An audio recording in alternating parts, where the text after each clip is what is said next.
हमारी उत्तराखंड की चारधाम यात्रा सीरीज चल रही है। ठीक है, तो इस सीरीज का आज है हमारा पार्ट 4, दैट इज बद्रीनाथ। ठीक है, तो इससे पहले मैंने आपको यमुनोत्री, गंगोत्री और केदारनाथ इन तीनों के बारे में डिटेल से बताया है, इनकी ऐतिहासिक महत्ता। ठीक है, कब कपाट बंद होते हैं, कब खुलते हैं, जाड़ों में इनकी पूजा कहाँ होती है, और सब इससे रिलेटेड जो भी चीज़ें हैं वो सब मैंने आपको बता दी हैं। ठीक है, साथ में हमने इसमें ट्रैक भी डिस्कस किया है, जाने के लिए रास्ता यहाँ का किस तरीके से है। ठीक है, तो अब यहाँ पे उत्तरकाशी में आपका गंगोत्री और यमुनोत्री। ठीक है, रुद्रप्रयाग में आपका आएगा केदारनाथ, इधर चमोली में आपका आएगा बद्रीनाथ।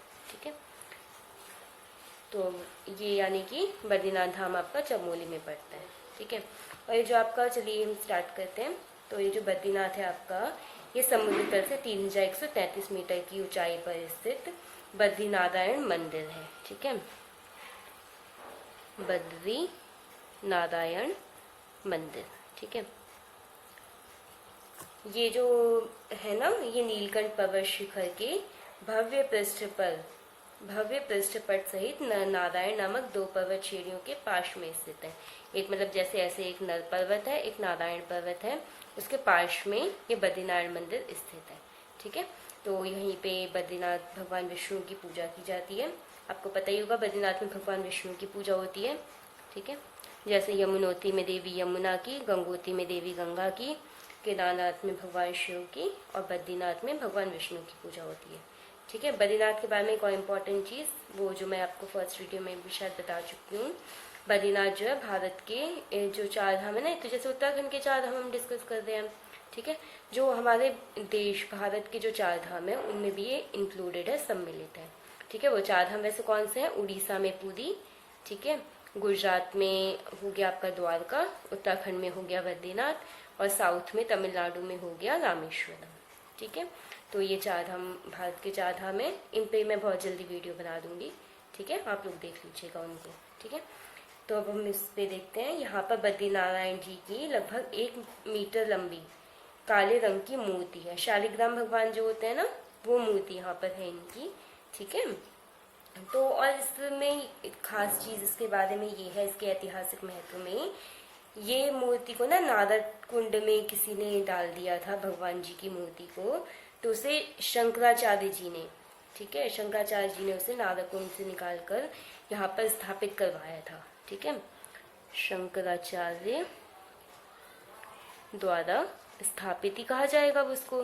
ठीक है, और क्योंकि नारद कुंड में पड़ी थी तो ये उस वजह से खंडित भी हो गई थी, तो यहाँ पे जो मूर्ति है वो थोड़ी सी खंडित है। ठीक है, और ये जो भगवान विष्णु की यहाँ पर प्रतिमा है ना, ये भगवान विष्णु की जो प्रतिमा यहाँ पर स्थित है वो चिंतन मुद्रा में स्थित प्रतिमा है। ठीक है, चिंतन मुद्रा में प्रतिमा है वो स्थित।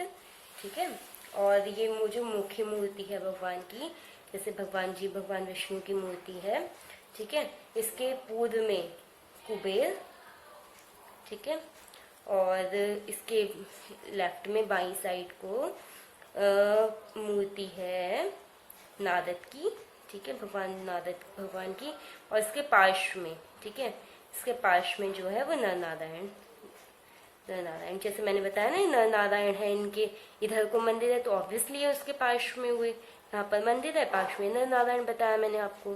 ठीक है, समझ गए आप लोग? ये बहुत इंपॉर्टेंट चीज़ है, ध्यान रखिए, थोड़ा हिस्टोरिकल है बट इम्पॉर्टेंट बहुत है ये। ठीक है, आप लोग इसे ध्यान रखिएगा। ठीक है, अब ये जो मंदिर है, इस मंदिर का निर्माण कब हुआ था? इस मंदिर का निर्माण हुआ था 7 से 9वीं शताब्दी में। सदी कह लीजिए, शताब्दी कह लीजिए, एक ही बात है। ठीक है, 7 से 9वीं सदी में निर्माण किया जाता है। और मंदिर के जो कपाट है ये वही अक्टूबर नवंबर में ठंड में बंद हो जाते हैं, बहुत ज़्यादा ठंड की वजह से ना रूट क्लियर होते हैं, जान का खतरा होता है। ठीक है, इसलिए बंद कर दिए जाते हैं। ठीक है, और उसके बाद जाड़ों में इनकी पूजा फिर कहाँ होगी? ठीक है, ये भी इम्पोर्टेंट चीज़ आती है। जाड़ों में जो पूजा होती है ये ज्योतिर्मठ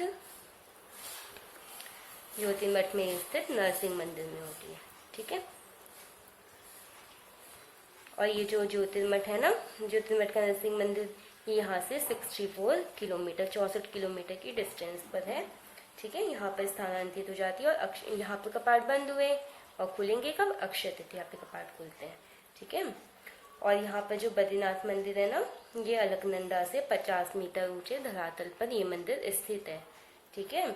और मंदिर में 3 संरचनाएं हैं। मंदिर में वो 3 संरचनाएं क्या क्या है ये भी मैं आपको बता देती हूँ। ठीक है। ये जो 3 संरचनाएं ये आपको पता होनी चाहिए। ठीक है। गर्भगृह, दर्शन मंडप, ठीक है, और सभा मंडप। ठीक है। ये 3 यहाँ पर संरचनाएं हैं। ठीक है।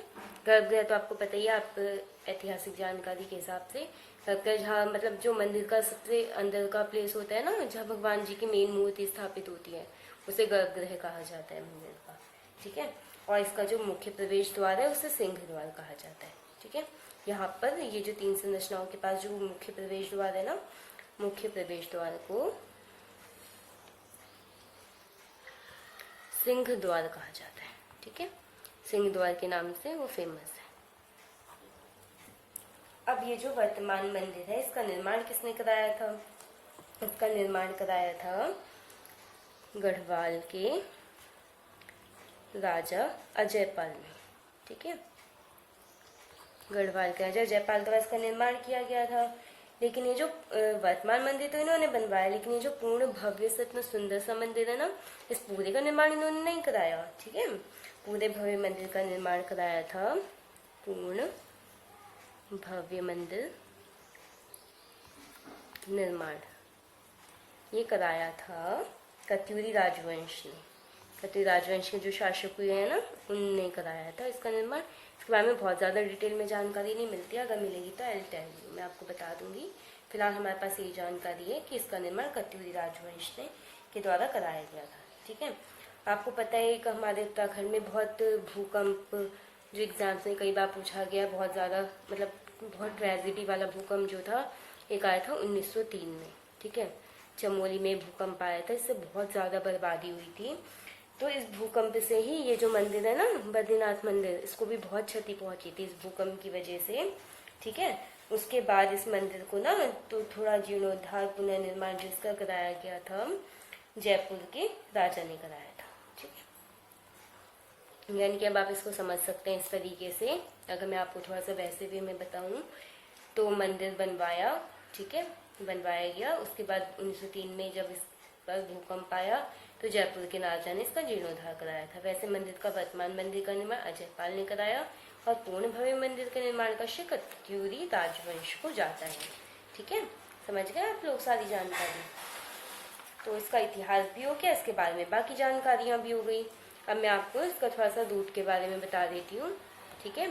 तो ये जो मंदिर है आपका बद्रीनाथ मंदिर, ये ऋषिकेश से 294 किलोमीटर की डिस्टेंस पे है। और चमोली में जो जोशीमठ जगह है ना, बहुत फेमस नाम सुना होगा आपने, वहाँ से 51 किलोमीटर की डिस्टेंस पे है। ठीक है। अब ऋषिकेश से आप जोशीमठ आएंगे। ठीक है। जोशीमठ से आप कहाँ आएंगे? विष्णुप्रयाग। ठीक है। जोशीमठ से विष्णुप्रयाग आपका 12 किलोमीटर। ठीक है। Joshimath to Vishnuprayag 12 kilometre. आप यहाँ पर आएंगे। इसके बाद आप यहाँ से कहाँ जाएंगे? विष्णुप्रयाग से आपका लगभग 10 किलोमीटर है गोविंद घाट। ठीक है। यहाँ से आप गोविंद घाट आएंगे। ठीक है। गोविंद घाट से ना 2 रूट जाते हैं बेसिकली। एक रूट जाता है बद्रीनाथ की साइड को, ठीक है, और दूसरा रूट जाता है हेमकुंड साहिब। ठीक है। आपने सुना होगा हेमकुंड साहिब सिखों का बहुत पवित्र धार्मिक स्थल है। और इसी रूट से आगे फूलों की घाटी। ठीक है। फूलों की घाटी। ठीक है। तो विष्णुप्रयाग से गोविंद घाट, गोविंद घाट से 2 रास्ते जाएंगे। आप बद्रीनाथ जाना चाह रहे हैं, आप बद्रीनाथ के रूट पे जाएंगे यहाँ से। ठीक है। तो इस रूट पे आगे क्या आएगा? 3 किलोमीटर की डिस्टेंस पे पांडुकेश्वर। ठीक है। तो पांडुकेश्वर से आप कहाँ जाएंगे? पांडुकेश्वर से लगभग 10 किलोमीटर हनुमान चट्टी। ठीक है। और हनुमान चट्टी से 11 किलोमीटर बद्रीनाथ मंदिर। ठीक है। यानी कि आप पूरा रूट समझ गए। आप ऋषिकेश से अगर यात्रा प्रारंभ कर रहे हैं तो आप यहाँ से ऋषिकेश से आप आएंगे, ठीक है, जोशीमठ। ठीक है। फिर जोशीमठ से 12 किलोमीटर विष्णुप्रयाग, विष्णुप्रयाग से 10 किलोमीटर गोविंद घाट, गोविंद घाट से आप बद्रीनाथ के रोड पे जाएंगे, ठीक है। बद्रीनाथ रोड पे 3 किलोमीटर पांडुकेश्वर, फिर 10 किलोमीटर हनुमान चट्टी, फिर 11 किलोमीटर डिस्टेंस पे बद्रीनाथ का मंदिर मिलेगा। अगर आप यहाँ से दूसरा रूट लेते हैं तो आप सिखों के धार्मिक स्थल हेमकुंड साहिब पहुंचेंगे। वहां से आप फूलों की घाटी के दर्शन कर सकते हैं, जो कि विश्व विरासत स्थल में भी शामिल है, बहुत सुंदर जगह है, ठीक है। तो मैंने आपको पूरी जानकारी बता दी बद्रीनाथ धाम के बारे में। चलिए अब मैं आपको अपने नेक्स्ट वीडियोज में भगवान शिव के 12 ज्योतिर्लिंग और भारत के 4 धामों के बारे में बताऊंगी। Okay, thank you.